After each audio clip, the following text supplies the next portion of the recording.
राज्याचे मुख्यमंत्री यांनी नवी मुंबई विमानतळाला दिबा पाटील यांचं नाव देण्याचं आश्वासन दिलं होतं, पण अद्यापही त्यांना नाव देण्यात आलेलं नाहीये। या संदर्भात कृती समिती आक्रमक झाली आहे। आपल्यासोबत बातचीत करण्यासाठी कृती समितीचे पदाधिकारी आहेत। सर, काय सांगाल?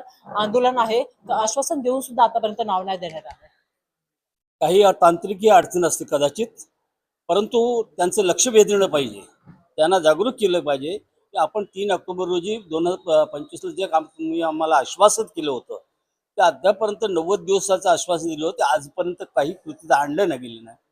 आणि म्हणून त्यांचं लक्ष वेधणं, केंद्र सरकारचं लक्ष वेधणे करण्यात आम्ही या ठिकाणी 23 तारखेला धरणे आंदोलन घेणार आहोत। हा आडती कुठे हीच तर आम्हाला शोधायचं आहे, म्हणून त्याचा प्रारंभ आता त्यांनी दिलेलं आश्वासन तातडीने ताबडतोबीने आंदोलन करणं हे उचित नव्हतं, परंतु 30 दिवसाची 90 दिवसाची मुदत संपलेली आहे। 90 दिवसाने जवळजवळ आता 140 दिवस झाले, पण अजूनपर्यंत त्या प्रश्नासंदर्भात किंबहुना मुख्यमंत्र्यांनी बोलवणं उचित होतं की चर्चा करायसंबंधी, पण तशी चर्चा होऊ शकली नाही। आणि म्हणून आम्हाला थोडी शंका येऊ लागलेली आहे की याच्यामध्ये कुठेतरी काय केंद्र सरकार का हस्तक्षेप करत आहे का।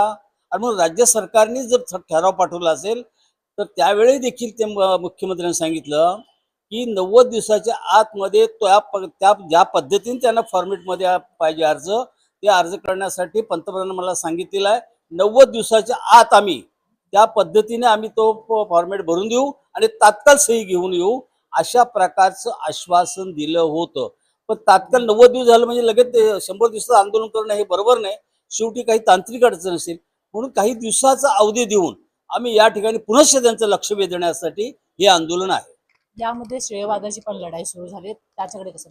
आम्ही श्रेयवादाकडे मी समाजवादी आहे, त्यामुळे मी श्रेयवादाच्या पडत नाही। त्याचं कारण आजपर्यंत जे लढे झाले, मग ते आणीबाणीच्या काळात जयप्रकाश नारायण होते, संयुक्त महाराष्ट्रावेळी SM जोशी होते, मी या लढ्यात समाजवादी आहे। आम्हाला श्रेयाचं घ्यायचं नाही, जर श्रेयाचं ज्यानं कोणाला घ्यायचं ते जरूर घ्यावं।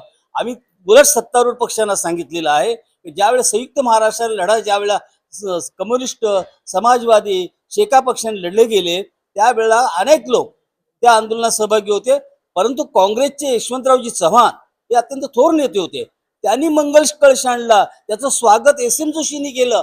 आम्हीही जर भारतीय जनता पक्षाने जर तशा प्रकारचे नामकरणाचा प्रश्न आणला, त्यांचं स्वागत करा, विमानतळाला जाऊ, आम्हाला आनंद वाटेल।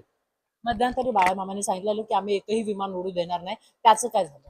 आता ते बाळ्यामालाच विचारलेलं बरं, त्याचा फरक पडलेला नाही। आता ते बाळा जे असे प्रश्न विचारतात त्यांनाच विचारलं, मी हा मार्गाचा नाही। मी ज्या पद्धतीने काम करायचं ते लोकशाहीने जो मार्ग दिलेला आहे, संविधानामध्ये आहे, तेवढ्या मार्गाने जाण्याचा मी प्रयत्न करतो। अधिवेशन थोड्या दिवसात येणार आहे, 23 तारखेला आंदोलन आहे, 23 तारखेला अधिवेशन आहे, म्हणून 23 तारखेला धरणे आंदोलन धरणार आहेत। आमच्या अनेक आमदार खासदार आहेत, त्यांना विनंती करणार आहोत की तुम्ही त्यांचं लक्ष वेधण्यासाठी एक तर लक्ष वेधी तरी टाका किंवा आमची बैठक तरी बोलावा, अशा प्रकारची विनंती आम्ही त्यांना करणार आहोत। यात यंदा फरक पडणार? हा फरक पडणार काहीतरी निश्चित। येणाऱ्या 23 तारखेला जे अधिवेशन आहे त्याच्यात लक्षवेधीसाठी नक्कीच आम्ही प्रयत्न करणार आहोत, नवी मुंबईला दिबा पाटील यांचं नाव मिळण्यासाठी। व्हिडिओ जर्नलिस्ट अब्बास सोबत मी प्रियंका सिंग, दिव्य भारत न्यूज, मुंबई।